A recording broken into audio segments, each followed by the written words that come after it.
Break के बाद एक बार फिर से शो में आपको खुश आमदीद कहेंगे। आप देख रहे हैं गुड मॉर्निंग पब्लिक। और जैसा कि हम हमेशा बात करते हैं कि योगा इंसानी सेहत के लिए, इंसानी जिस्म के लिए, इंसानी दिमाग के लिए बहुत ज़्यादा मुफीद है और बहुत सी बीमारियों का इलाज योगा के ज़रिए मुमकिन है। तो आज हम बात करेंगे कि डाइजेस्टिव डिसऑर्डर्स है क्या और योगा के ज़रिए डाइजेस्टिव डिसऑर्डर्स को किस तरह से ट्रीट किया जा सकता है। योगा एक्सपर्ट योगी नईम हमारे साथ मौजूद है। Naeem, thank you so much, welcome to the show. जितने भी हम स्टमक डिसऑर्डर्स देखें, डाइजेस्टिव डिसऑर्डर्स देखें, आपके नज़दीक इनकी मेन कॉजेज़ क्या हैं? सबसे जो बड़ी कॉज है वो है हम दांतों का काम आंतों से लेना चाहते हैं। अच्छा, ठीक है। चबाते नहीं हाँ। है जो फेंक देते हैं। आपने कभी देखा कि जब दांत नहीं होते तो इंसान खाना नहीं खा सकता। ठीक है, बच्चा जब तक दांत नहीं आता उसको खाने को कुछ नहीं देते, उसको लिक्विड फॉर्म में देते हैं। ठीक है। अब खाने का ताल्लुक जुड़ा ही दांतों के साथ हुआ है, तो हम उनका इस्तेमाल ही नहीं करते, तो फिर हम जो है वो कैसे डाइजेस्टिव सिस्टम को बेहतर कर सकते हैं। ठीक है, हमें खाने को हजम करके लेना है। ठीक है। कम से कम 20 दफ़ा हम एक नवाले को चबाते हैं? नहीं चबाते। हम तो 2-3 दफ़ा चबाते हैं अच्छा, और निकल मैंने तो जाते हैं। सुना है 40 दफ़ा चबाए। वो मुश्किल हो जाएगा, मैं मुश्किल की तरफ लोगों को लेके नहीं जाता। हाँ। आपको पता है मेरी एक थोड़ी सी है कि मैं आसानी पैदा करने के लिए कोशिश करता हूँ कि हम जो योग भी करें, कुछ भी करें, तो उसमें लोगों को थोड़ी सी आसानी की तरफ ले आएं। अब 0 पे खड़े हैं और आप एकदम 100 पे नहीं जा सकते। ठीक है। स्टेप बाय स्टेप तो आपने जैसे बात की कि चबाएं ज़्यादा चबाएं ज़्यादा, और फिर अंदर ले जाके मैदे को आसानी दें कि उसको ज़रा काम ना करना पड़े। ये एकदम खाना निगलने की वजह से ही आपको एसिडिटी होती है, आपको जलन रहती है सीने के अंदर, आपकी जो खुराक की नाली है वो डिस्टर्ब हो जाती ठीक है, है। हार्ड चीज़ गुजर जाती है, वो सेंसिटिव है। ठीक है, आपकी नाली सेंसिटिव है, आप उसको बिल्कुल सॉफ्ट करके अंदर लेके जाएं। खाने को, कोई भी आप खाना खाएं सॉफ्ट करके लेके जाएं, तो कभी भी आपको यहाँ पे तकलीफ़ नहीं होगी, खट्टी डकारें नहीं आएंगी। खाते हम जो है वो मीठा है, खाते हम चीज़ें खटास के बगैर खाते हैं, डकार फिर भी खट्टे आते हैं। उसकी वजह ये है कि वो अंदर इंजरी हो जाती है, अंदर आपके सेंसिटिव है सारा सिस्टम। तो हमेशा दांतों को अगर इस्तेमाल करना शुरू कर दें और डाइट में हमेशा थोड़ा सा लिक्विड ज़रूर लेके आएँ। ठीक है। लिक्विड किस तरह से, किस किस्म का लिक्विड? लिक्विड इस तरह का हो कि उसमें थोड़ा सा ग्रेवी हो, ज़रा उसको फ्राई मत करें। आप फ्राई मत करें। ग्रेवी कह रहे हैं। कोई भी चीज़ को आप फ्राई करके खुश्क कर देंगे ना, तो वो आपके लिए एसिड है। ठीक है। आपकी खुराक जो है वो इस तरह होनी चाहिए कि 20% एसिड और 80% आपका अल्कलाइन होना चाहिए। ठीक है। अल्कलाइन आपको अगर नहीं लेते फूड के अंदर, तो आप हमेशा डिसऑर्डर होगा आपको स्टमक का। हमेशा आपको जो है वो कुछ भी खाएंगे हजम नहीं होगा, भूख नहीं लगेगी, आपको वजन रहेगा, बोझ रहेगा। और यूरिक एसिड बढ़ने की सबसे बड़ी वजह यह है कि हम एसिड को बढ़ा चुके हैं, अल्कलाइन को ख़त्म कर चुके हैं। हम एसिड लेते हैं, फ्राइड चीज़ें, लेकिन ये रुझान बहुत बढ़ रहा है। ये जो आप सालन जो पकाते हैं उसको हम बिल्कुल खुश कर देते हैं। ये हरमीत कह रहे हैं कि ये रुझान बहुत ज़्यादा बढ़ रहा है। बिल्कुल सर, बिल्कुल। ये जैसे जैसे इंसान खुश्क चीज़ों की तरफ जाएगा, वैसे वैसे इंसान के अंदर एसिड बढ़ते जाएंगे। एसिड ले रहे हैं ना, आपकी बॉडी के अंदर अगर अल्कलाइन नहीं होगा तो आप बहुत सारी चीज़ें आपकी जो है वो कोलेस्ट्रॉल बढ़ जाएगा, आपका यूरिक एसिड बढ़ जाएगा, ज़्यादती की तरफ जाना शुरू हो जाएंगे और अपने सिस्टम को आप जैम करते जाएंगे, रोकते जाएंगे। आपके अंदर जो रवानी होनी चाहिए वो नहीं होगी। अच्छा, ये एसिडिक और अल्कलाइन फूड्स कौन कौन से हैं? ज़रा इस हवाले से भी थोड़ा सा नाज़रीन के लिए बताइए। मैं ये कहूँगा कि अल्कलाइन फूड जो नेचुरल फूड हैं और उनको जितना सादा खा सकते हैं, जितना रंगीनियों से दूर रख के, जो कुदरत ने आपको पका के दे दिया, और हर मौसम के हिसाब से कुदरत ने आपको वही चीज़ दी है जिस चीज़ की ज़रूरत है इंसान को। बेमौसमी सब्जियां, बेमौसमी फ्रूट खाएंगे तो प्रॉब्लम में जाएंगे, हमेशा आपका स्टमक डिसऑर्डर होगा। नेचर जानती है कि इस मौसम में आपको क्या चाहिए। आप कोई भी चीज़, सब्जियां खाएं। जी बिल्कुल, कोई भी आप फ्रूट ले लें, कोई भी आप सब्जी ले लें, उसमें आपको अल्कलाइन की मिकदार ज़्यादा मिलेगी। ठीक है। लिक्विड उसमें ज़्यादा होता है। कोई भी आप जो फ्रूट ले लें, फ्रूट लें, आप कोई सब्ज़ी ले लें, उसमें आपको पानी मिलेगा, पानी की मिकदार उसमें बहुत ज़्यादा है। लेकिन जब हम उसको पकाते हैं तो हम उसके पानी को खुश्क कर देते हैं। इसीलिए इंसान जैसे जैसे अपनी रेसिपीज़ ऐड करता जा रहा है खाने के अंदर, इंसान बीमार से बीमार तर होता जा रहा है। खुराक का नुकसान नहीं होता, हमारी रेसिपीज़ से खुराक ख़राब हो जाती है। हमारी रेसिपीज़ उसमें शामिल होती हैं तो हम बुढ़ापे की तरफ चले जाते हैं। योग इसको यूँ कहता है कि आप जो खाने को पकाते हैं, टेम्परेचर को चेंज करते हैं। जैसे आजकल फ्रोज़न का बहुत ट्रेंड है, फ्रोज़न चीज़ें ली जाती हैं, उनको ठंडक से एकदम गर्मी की तरफ लाया जाता है, फिर उसको रख दिया जाता है फ्रिज के अंदर, फिर ओवन में गर्म करके दिया जाता है। योग इसको खुराक को कहता है कि आप चाहे कुछ भी खा लें, इससे आपका बुढ़ापा जल्दी आएगा, आप जल्दी बूढ़े हो जाएंगे। अच्छा, ये जितने भी आजकल फ्रोजन आइटम्स हैं जिसमें हम देख लेते हैं टेम्पुराज हैं, नगेट्स हैं, ये तमाम चीज़ें मतलब सही नहीं है, आपका बुढ़ापा जल्दी आ जाएगा। अच्छा। आप योग इसको तमासिक कहता है कि ये इंसान को बुढ़ापे की तरफ लेके जाते हैं, इससे ऑर्गन्स डिस्टर्ब होते हैं, ऑर्गन्स आपके जो है वो सही तरह काम नहीं कर पाते, ऑर्गेनिक प्रॉब्लम आपको आना शुरू हो जाते हैं, ऑर्गन्स आपके जो है अंदर से डिस्टर्ब होना शुरू हो जाते हैं। अच्छा नहीं, लेकिन उसमें ये है ना कि जो अब रूटीन बन गई आदमी की कि वो रोज़ रोज़ जा नहीं सकते बाज़ारों में, लिहाजा क्या होता है कि गोश्त इकट्ठा खरीद के रख लिया, सब्जियां इकट्ठी खरीद के रख ली, तो उसको थोड़ा थोड़ा करके पकाते रहे, उसका कोई हल भी तो होना चाहिए ना। फिर उसका सर हल ये है कि आप हर खाने से पहले फ्रूट खाएं, हर खाने से पहले फ्रूट लें। फ्रूट लें, ठीक है, खाने के बाद फ्रूट मत लें। अच्छा, इसकी क्या रीजन है कि खाने के बाद मत लें और खाने हाँ, से पहले? ये मैं बात करना चाह रहा था, आपने अच्छा, बहुत वैसे अच्छा सवाल नॉर्मली किया। खाने के हमारी बाद कुछ ही खाने की एक रूटीन मिनट, लेते हैं, तो अच्छा ये ठीक ये नहीं है सवाल मतलब। पूछते हैं, यही सवाल यहाँ से ही जवाब लेंगे। हरमीत क्या कह रहे हैं आप? जी जी, मैं यही पूछना चाह रहा था कि जिस तरह हमारे नॉर्मल क्या होता है खाने के बाद लोग फ्रूट लेते हैं, तो क्या ये सही नहीं है मतलब? हाँ हरमीत वही का बात भी कम ये लोग होते सवाल खाने है से पहले फ्रूट खाते हैं। कि खाने के बाद फ्रूट जो है वो बहुत से लोग खाने के बाद ही फ्रूट लेते हैं। गलतुल हमारे आम यहाँ है। पर आमों का रिवाज है, कोई ना कोई स्वीट डिश की फॉर्म में फ्रूट्स लिए जाते हैं, तो खाने के बाद ही लेते हैं, खाने से पहले कोई भी नहीं लेता, भूख मर जाएगी। गलतुल आम है ये चीज़। मैं आपको इसमें अब डिफ़ाइन करूंगा कि इसकी सही तरतीब क्या होगी। आपने खाना खाना है एक अच्छी तरतीब से, आपका डाइजेस्टिव सिस्टम ठीक रहे, तो उसका पहला असूल होगा कि जो जूद हज़म चीज़ें हैं, जो जल्दी हज़म वाली चीज़ें हैं, उनको पहले लिया जाए। ठीक है, राइट। जो चीज़ें जल्दी हज़म होती हैं उनको आखिर में लेंगे तो कभी भी आपका डाइजेस्टिव सिस्टम ठीक नहीं हो सकता। आपने वो चीज़ें पहले ले ली जो हज़म देर से होती हैं, उनका टाइम ज़्यादा हज़म होने के लिए चाहिए, और जो चीज़ें आपकी जल्दी हज़म होने वाली हैं वो आपने बाद में ली हैं, तो आपका बिल्कुल स्टमक अपसेट हो जाएगा। जैसे कि सैलड्स पहले खानी चाहिए, हाँ। आपको कोई भी लिक्विड पहले लेना चाहिए, आपको फ्रूट्स पहले लेने चाहिए।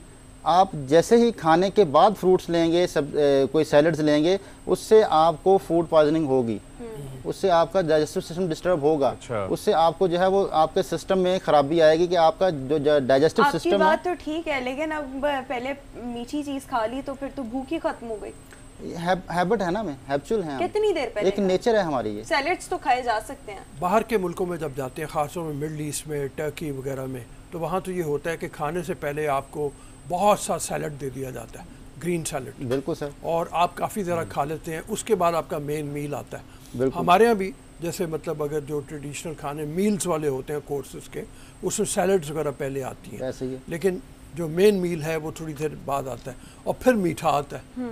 तो तरतीब तो ये होती है। सर मीठा भी आखिर में खाना जो है वो जुल्म है अपने जिस्म के साथ। ठीक है। अच्छा, ये क्या इसमें क्या है? मीठा आप हमेशा दरमियान में खाएं। अच्छा, मीठा खाने के दरमियान में खाएं? खाने के दरमियान में खाएं। मतलब मीठा मैंने खाने मिर्च खाई के और बाद साथ में खाना मीठा जहर है, खाऊं तो बाजी आपको क्या होगा? आपके टॉक्सिन्स जो हैं वो बढ़ जाएंगे। आपके जो ब्रेन है उसको मीठे की ज़रूरत पहले है। आपके ब्रेन को मीठा चाहिए, 20% ग्लूकोज चाहिए, उससे आपका ब्रेन अलर्ट होगा। आप फूड लेंगे वो डाइजेस्टिव सिस्टम की तरफ आएगा, आपके बॉडी के साथ खाने अटैचमेंट के होगी। दरमियान में मीठा खाएंगे, मैंने पहली दफा सुना है। लेकिन खैर, हरमीत आप क्या बात पूछ रहे थे? वैसे हाँ, वैसे आपके मुंह में पानी भी आ रहा है मीठे का सुन के। अच्छा, मैं ये पूछना चाह रहा था कि भैया बड़ा अजीब सा लॉजिक नहीं हो जाएगा कि अब मैंने मिर्च खा ली और स्पाइसी कुछ खा लिया और फिर सीधा मीठा और उसके बाद फिर मीठा फिर खट्टा, क्या भाजी कुछ अजीब सा हो जाएगा? हरमीत कह रहे हैं बड़ा अजीब सा नहीं हो जाएगा कि पहले खाना खाया, फिर मतलब स्पाइसी सा खाना खाया, फिर बीच में मीठा खाया, फिर स्पाइसी खाना दोबारा खाया, ये खट्टा मीठा ये क्या हो जाएगा? ये मेडिकल आपको प्रेफर कर रहा है, ये मैं नहीं कह रहा। ये मेडिकल कह रहा है कि आप खाने के बाद मीठा खाएंगे तो आपके लिए वो जहर बन जाएगा खाना।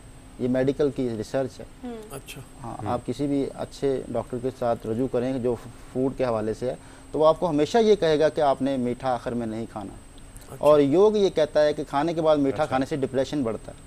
डिप्रेशन बढ़ता है। अच्छा, ये जितने भी ये कार्बोनेटेड ड्रिंक्स हैं, जिस तरह मतलब सोडे वाले जितने भी ड्रिंक्स हैं, क्या ये भी स्टमक को ख़राब करते हैं? अगर इनका ज़्यादा इस्तेमाल किया जाए, इनसे भी कोई डिप्रेशन वगैरह होता है, मैदे की खराबी होती है? जितने कार्बोनेटेड ड्रिंक्स हैं ना, ये एज ए मेडिसिन इंट्रोड्यूस हुए थे, हमने इनको ड्रिंक्स बना लिया। ये एक मेडिसिन थी जिसकी एक मकदार थी, 1 ढक्कन या 2 ढक्कन, 1 चम्मच या 2 चम्मच आप इसको इस्तेमाल करते थे खाने के बाद। जब आपने ज़्यादा खुश्क खाना खा लिया, जो मैं बात कर रहा था कि आपने फ्राइड चीज़ें खा ली, तो उसके बाद आप उसको गलाने के लिए कुछ एसिड लेते थे। अच्छा, ठीक है। उसको गलाने के लिए। लेकिन जब आपने इसको मशरूब के तौर पे ले लिया तो फिर ये आपके लिए जो है वो वबाले जान बन गया। ये विटामिन डी किलर है। विटामिन डी आपकी बॉडी में से कम हो जाता है, जिसकी वजह से लोगों को दर्दें होती हैं जिस्म के अंदर, जॉइंट्स पेन होते हैं, मस्कुलर पेन होती है, पूरी बॉडी दुखती रहती है, एनर्जी लेवल नीचे आ जाता है। विटामिन डी आपका कंक्रीट है। जैसे आप कंक्रीट किसी भी चीज़ को करते हैं तो वो बिल्डिंग का जो मेन पिलर होते हैं वो कंक्रीट होती है। अच्छा, ये बताएं कि आजकल तो ये हो गया ना, इश्तहार भी चलते हैं इस तरह के कि बहुत तेज मसाले वाला बारबेक्यू खाया, उसके बाद ऊपर से कार्बोनेटेड ड्रिंक्स पी ली, वो ऐसे लगता है तो हजम हो गया। वो मतलब कहा ये जा रहा है, जो प्रमोट ये किया जा रहा है कि इससे आपका फ़ौरन खाना हजम हो रहा है। आप जो बात कर रहे हैं वो ये है कि मज़ीद तेज़ाबियत में इजाफा हो रहा है, मज़ीद मैदे के ऊपर बोझ पड़ रहा है, मज़ीद आपका जो विटामिन डी है वो डेफिशिएंसी हो रही है, कमी हो रही है उसमें, और आपके जो मैदे के अंदर जा रहे हैं मुख्तलिफ़ किस्म के जो शामिल होते हैं अज़ा वगैरह, वो भी नुकसानदेह वाले बन रहे हैं।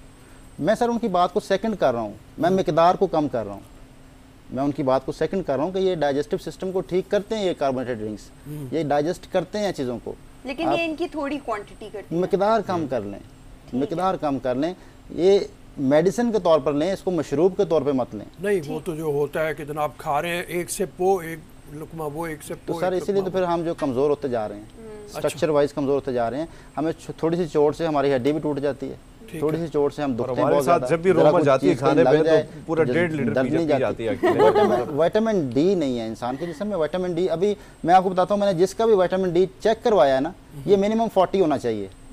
अगर आप इसको खिलाते हैं तो मिनिमम 40 होना चाहिए। लोगों के कितने निकलते हैं? 5 6 मैक्सिमम जो आज तक। विटामिन डी की तो वैसे ही बहुत डिफिशिएंसी अगर हम पाकिस्तानी लोगों में देखें, क्योंकि सन के साथ एक्सपोजर बहुत कम है। खैर, आपकी एक वीडियो हमारे पास मौजूद है, वो योगा के हवाले से है, जिसमें आप योगा करके दिखा रहे हैं, तो हम अपने नाज़रीन के साथ वो वीडियो शेयर करना चाहेंगे। जी बिल्कुल। अच्छा जी, वीडियो है और ये वीडियो आपकी है जी। ये जो साइड स्ट्रेच होते हैं, पहले आपने बाजू के ऊपर स्ट्रेच करना है, आपके जो साइड मसल पे स्ट्रेच आए, स्ट्रेच करते हुए आपने आपको थोड़ा सा बाजू को सीधा रखना है। इसमें एल्बो आपकी बेंड नहीं होनी चाहिए, कोशिश करें जो ऊपर वाली एल्बो है वो सीधी रहे आपके बाजू की, और इससे आपके साइड स्ट्रेच आएगा। ये आपकी आंतों को साफ़ करने का पोज है।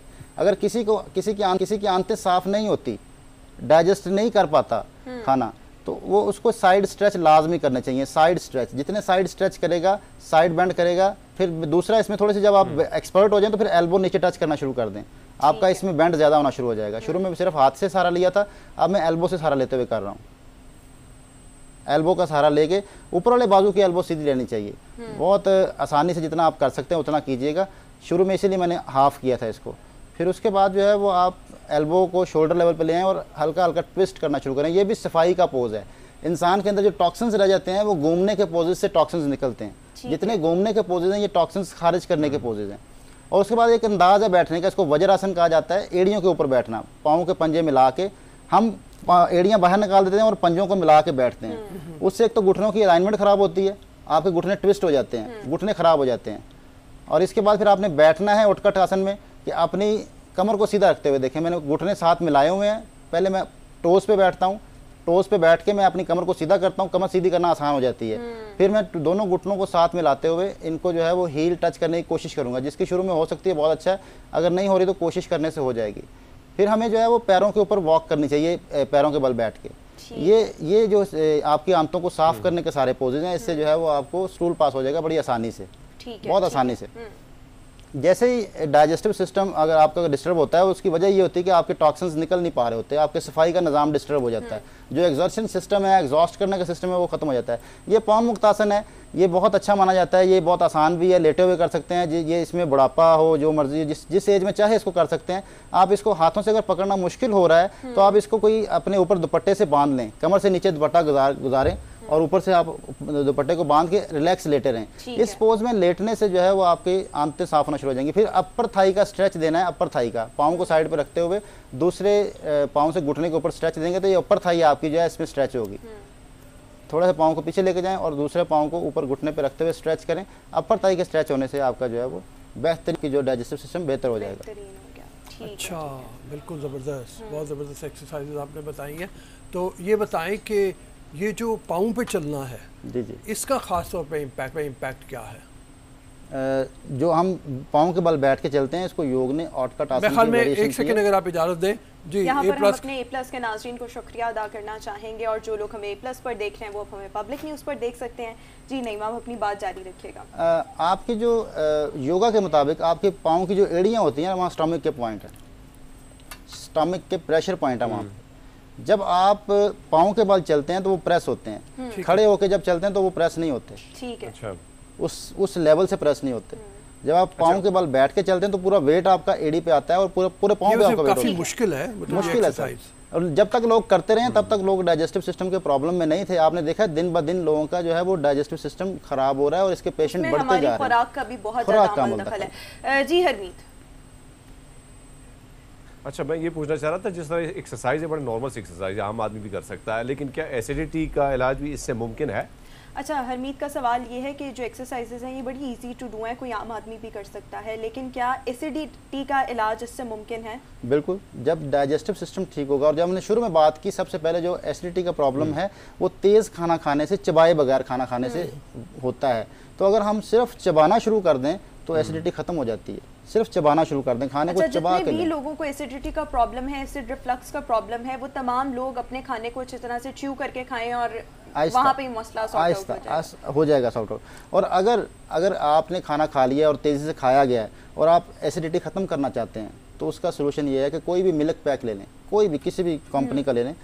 आप छोटा पैकेट लीजिएगा, उसको भी आधा पीना है, छोटे छोटे सिप करके आपने यहाँ से गुजारना है। अच्छा, खाली दूध लेना है या उसके अंदर पानी भी डालना है? कुछ नहीं डालना। लोग कहते हैं थोड़े से दूध में पानी कुछ नहीं डालना, उसके अंदर केमिकल है। उसके अंदर एक केमिकल है जो वो आपकी जो नाली है खुराक की उसको रिपेयर कर देता है। ठीक है। नहीं, दूध जो है वो मिल्क पैक वाला ही लेना है, गवाले का दूध नहीं लेना। गवाले का अगर लेना तो कच्चा लेना है, आग ना लगी हो उसको।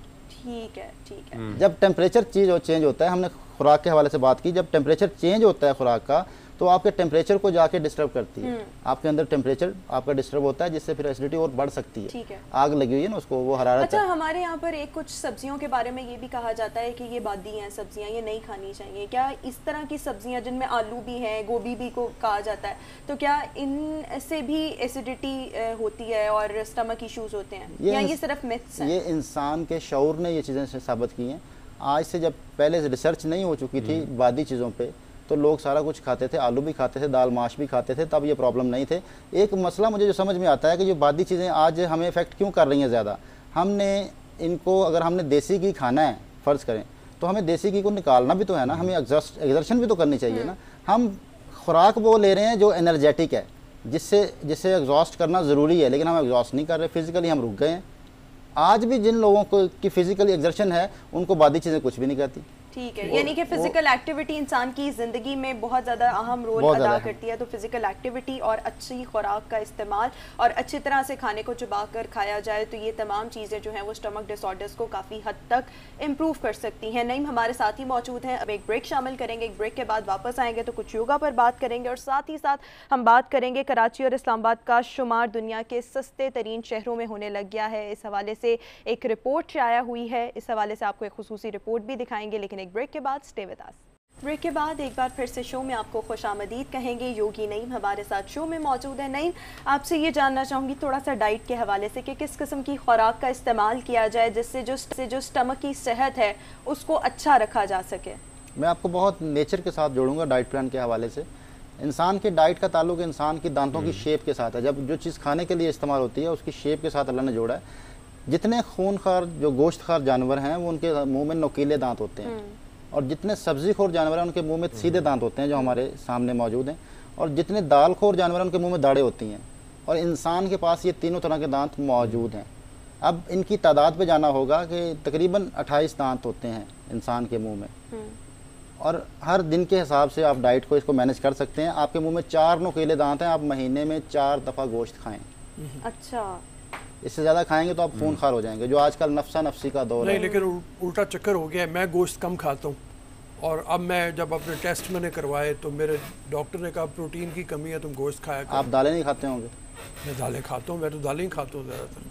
प्रोटीन आपकी सर बेहतरीन प्रोटीन दाल है, ये तो मेडिकल भी इस चीज़ को मानता है कि आपकी बेहतरीन प्रोटीन दाल है। दालों में सबसे अच्छा प्रोटीन है, गुड प्रोटीन जो है आपका दालों के अंदर है। तो आप जो है वो दालों का इस्तेमाल बढ़ाएं। दाढ़ें ज़्यादा हैं इंसान के मुंह में, दालों का इस्तेमाल ज़्यादा करना है, प्रोटीन तो चाहिए।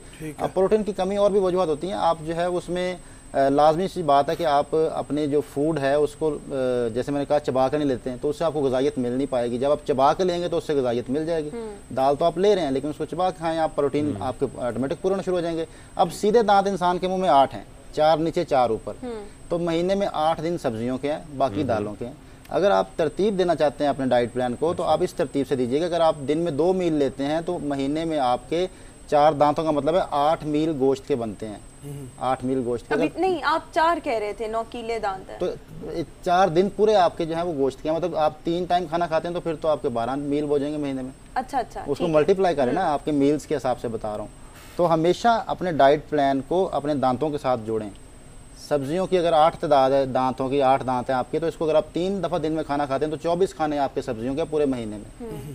तो ये बहुत आसानी से आप इसको कर लेंगे, बहुत आसानी से पिक कर सकते हैं। ये नेचुरल डाइट प्लान है, नेचुरल डाइट इंसान के दांतों के हिसाब से। जब से इंसान ने गोश्त हर चीज़ में ऐड कर लिया है, हम खूनख्वार जानवर की तरह नफ्सा नफ्सी का शिकार हो चुके हैं। ये जो दूसरे को बर्दाश्त ना करना, किसी की बात ना सुनना, हर जगह अपनी जो है वो पेशेंस नहीं है, वो अपनी ज़बरदस्ती करना हर चीज़ में, ये ये हमारे ऊपर जो है वो उस खुराक का असर हो रहा है जो खूनखार जानवर गोश्त खाने की वजह से करता है। ठीक है, आप कभी भी गोश्त खोर जानवर के पास वैसे खाने की बात तो आपने कर दी पाजी। जी जी हाँ हाँ जी हरमीत। रोमा पाजी से ये पूछना चाह रहा हूँ कि अच्छा मशरूबात की अगर बात करें, खासकर अगर मिल्क है, अक्सर खाने के बाद रात को बच्चे सोते हैं या हमें भी पकड़ा जाएगा एक गिलास पी ले दूध, तो क्या इसके नुकसानात हैं या फ़ायदे हैं? नॉर्मली ये टर्म बड़ी ज़्यादा यूज़ की जाती है कि भैया सोते वक्त एक गिलास दूध पी लेना। अच्छा, हरमीत का सवाल आपने सुन लिया, बिल्कुल इसका जवाब देते हैं। दूध वैसे सही तो टाइम पीने का रात का ही है, मॉर्निंग में दूध नहीं इस्तेमाल करना चाहिए। आप रात में दूध का इस्तेमाल करें, ज़्यादा फ़ायदेमंद होगा आपके लिए। और हमेशा खाने में अच्छा, इसकी क्या थोड़ी सी इस पे लॉजिक भी बता दें कि क्या रीज़न है कि अगर हम रात को दूध का इस्तेमाल करें तो ज़्यादा फ़ायदेमंद होगा। इसी तरह दही के बारे में भी कहा जाता है कि दही का इस्तेमाल अगर खाली पेट किया जाए तो दही जो है वो बहुत ज़्यादा फ़ायदा देती है। नहीं, ऐसी बात तो नहीं है कि दही खाली पेट इस्तेमाल किया जाए। खाली पेट तो आपके एसिड है और दही एसिड है, एसिड के ऊपर एसिड डालेंगे तो एसिडिटी तो होगी। लोगों को एसिडिटी का प्रॉब्लम इस वजह से कि सुबह निहार मुंह दही खाना शुरू कर देते हैं। हमेशा सुबह निहार मुंह कभी भी दही ना खाएं, कुछ खाएं, खजूर खाएं, कोई ऐसी चीज लेके उसके बाद दही खा लें तो कोई नुकसान अच्छा, नहीं। और दूध की क्या लॉजिक है? दूध की लॉजिक ये है कि अगर आप खाना खा के दूध पीते हैं तो वो नुकसानदेह है, ठीक है, वो बहुत नुकसानदेह है। लेकिन रात को दूध पीने का मकसद ये है कि एक दूध एक मुकम्मल ग़िज़ा है, इसके अंदर पूरी चीज़ें आपको मिल जाएंगी, मुकम्मल आपके जो जिस्म की ज़रूरत है वो मिल जाएगी। और लिक्विड फॉर्म में रात को पियेंगे तो आप आसानी से सो जाएंगे। नहीं, लेकिन इसका मतलब ये है कि रात के खाने खाने के बाद आप दूध ना पिए, वो गलत है, वो गलत है। खाली सिर्फ दूध, खाली दूध पिए। लेकिन ऐसे हो सकता है कि जैसे 8 बजे खाना खा लिया, 7-8 बजे, और उसके बाद फिर दूध पिया रात 11-12 बजे, वो ठीक है। तकरीबन 3 घंटे 4 घंटे आपका डाइजेस्टिव सिस्टम जो अगर चल रहा है तो डाइजेस्ट, आपने खाना कर लिया, डाइजेस्ट हो गया, उसके बाद आप रात सोने में दूध पी लें तो आपको नींद अच्छी आएगी। क्योंकि भूख अगर लग रही है, एनर्जी की कमी है तो आपकी नींद डिस्टर्ब होगी। एनर्जी की कमी होने की वजह से इंसान सही तरह सो नहीं पाएगा। हाँ जी हरमीत। अच्छा हाँ पाजी बात की होती है दही की, तो दही में बड़ी मेरी फेवरेट है। वैसे बात कर रहा हूँ, मैं बगैर दही के खाना नहीं खा सकता। तो रात को अक्सर लोग कहते हैं कि भैया रात को आप दही ना खाएं, इसका इस्तेमाल ना करें, तो ये थोड़ा सा क्लियर कीजिएगा, क्या ये गलत है ये बात या खाना या दुरुस्त है? सर ये बात हमने की एसिड, आप रात को एसिड लेके सोएंगे तो सारा रात आपको एसिडिटी तो होगी। दही खाने का फिर सही टाइम कौन सा है? ना सुबह खाएं ना रात को खाएं। सुबह खाएं, मैं बता रहा हूँ, सुबह खाली पेट ना खाएं। आप कुछ खा के फिर खा लें और दिन भर फिर आपका वो एसिड हजम हो जाएगा। फिर आप रात में अगर लेंगे तो वो एसिड तो आपके अंदर रहेगा, उससे एसिडिटी बढ़ेगी। ठीक है, इसलिए रात को दही खाने से मना किया जाता है और कोई वजह नहीं है, और कोई वजह नहीं है, आपको एसिडिटी हो जाएगी। अच्छा, वैसे सुबह का आइडियल नाश्ता क्या हो सकता है अगर देखा जाए तो? आइडियल नाश्ता जो है वो जितना एनर्जेटिक हो सके, उसकी मिकदार ज़्यादा नहीं होनी चाहिए, उसमें क्वालिटी ज़्यादा अच्छी होनी चाहिए। ठीक है, शहद का इस्तेमाल करें, डेट्स का इस्तेमाल करें, आप ड्राई फ्रूट्स का इस्तेमाल करें। हेल्दी नाश्ता, एनर्जेटिक नाश्ता आपका होना चाहिए। जैसे कहते हैं नाश्ता बादशाहों जैसा, दोपहर को वजीरों जैसा, रात को फ़कीरों जैसा। ठीक है, अगर इस डाइट पे आप आ जाते हैं तो आपकी ज़िंदगी अच्छी गुजरती है, आपके इंटरनल ऑर्गन्स भी ठीक रहते हैं। सही। अच्छा, बाज़ लोगों को मैंने देखा है उनको मैदे में दर्द की शिकायत होती है। अब इसका ताल्लुक बदहज़मी वगैरह से तो नहीं है, या उसी से ही है? ये आंतों का प्रॉब्लम है। इसके लिए योग क्या कहता है? कोई है योगा में ऐसी टेक्निक जिससे जिन लोगों को मैदे का दर्द है वो अपने मैदे का दर्द ठीक कर सके? बहुत आसानी से हो जाएगा, मैं आपके सामने भी बताता हूँ, और वो 5 मिनट के अंदर मैदे का दर्द ख़त्म हो जाएगा। 5 मिनट के अंदर लेफ़्ट हैंड पे, ये जो इंडेक्स फिंगर है, इसी लाइन पे आप ऊपर आएँ जहाँ से एज लाइन शुरू हो रही है, इस जगह पे, और इधर से हाथ डाल के इसको दबाना शुरू करें। यहाँ हार्ड होगा आपका ये वाला पॉइंट, और यहाँ पेन भी होगी आपको दबाते हुए। ठीक है, हल्की हल्की आपको पेन फील होगी यहाँ दबाते हुए। अगर आपका डाइजेस्टिव सिस्टम ठीक नहीं है और आप मैदा आपका भारी रहता है, इससे खाना हजम भी हो जाता है, इससे गैसेस भी खारिज होती हैं, और इससे जो है वो आपके पेट में दर्द फ़ौरन ख़त्म हो जाता है। अगर आप इसको हल्का हल्का खुद ही दबाते रहें, कोई मुश्किल नहीं है, हल्का हल्का हाथ को इधर से नहीं डालना, ऐसे नहीं करना, इससे नहीं फर्क लेफ्ट पड़ेगा। हैंड में इंडेक्स फिंगर के नीचे वाला जो पोर्शन है उसको दबाना है, जॉइंट से नीचे लाइन जहाँ शुरू हो रही है, लाइन जहाँ पे शुरू हो रही है, जी जी इसको दबाना है। नहीं, ये मुझे थोड़ा दर्द सा- नहीं हो रही, इसका मतलब है मेरा डाइजेस्टिव सिस्टम ठीक है। ठीक है। तो ये थोड़ा सा आप इसको दबाते हैं तो इससे जो है वो आपको फ़ौरन रिलीफ आना शुरू होता है, आपके पेट में दर्द खत्म हो जाती है, कॉन्स्टिपेशन खत्म होती है इससे। ठीक है, ठीक, ठीक है। ठीक। बड़ी ज़बरदस्त टेक्निक्स आप हमेशा ही हमारे साथ, हमारे नाजरीन के साथ शेयर करते हैं, बहुत बहुत शुक्रिया नई मॉर्निंग पब्लिक के लिए वक्त निकाला। नाजरीन, अभी हम शो में एक ब्रेक शामिल करेंगे, एक ब्रेक के बाद दोबारा हाजिर होंगे। Good morning public.